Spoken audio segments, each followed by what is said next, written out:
નમસ્કાર મિત્રો, આજે 15 માર્ચ 2025ના રોજ આપણું જે આ રડાર મોતી ફાઉન્ડેશન ફિલ્ડ છે આ કમ્પ્લીટ થઈ ગયું છે.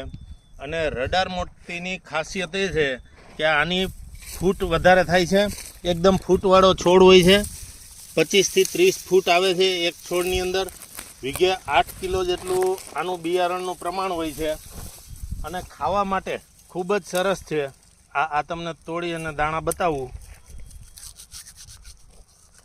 અને ખાવા માટે જેને વાવવા હોય એના માટે બેસ્ટમાં બેસ્ટ આ વેરાયટી છે. આ ટાઈપના મોતી ટાઈપના દાણા થાય છે અને આ ખૂબ જ લિમિટેડ આપણી પાસે સ્ટોક છે. એટલે જે મિત્રોને ખાવા માટે ખાસ કરીને વાવવો હોય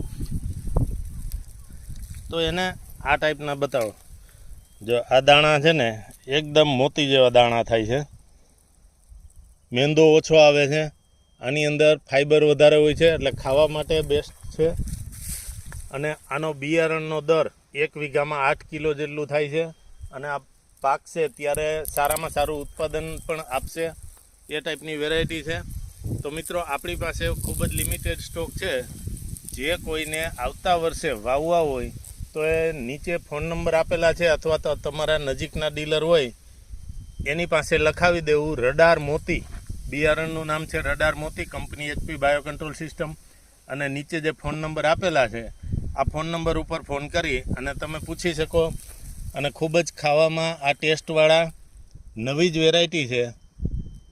એટલે જે લોકોને પોતાનું પ્લાનિંગ હોય એ ખાસ કરી અને શરૂઆતથી જ લખાવી દે, જેથી કરી અને તમારા ભાગમાં બિયારણ આવે. વીઘે 8 કિલો પ્રમાણે નાખવાનું છે અને ફૂટ પણ એકદમ ખાસ સારી એવી થાય છે. આ બાજુ બતાવો.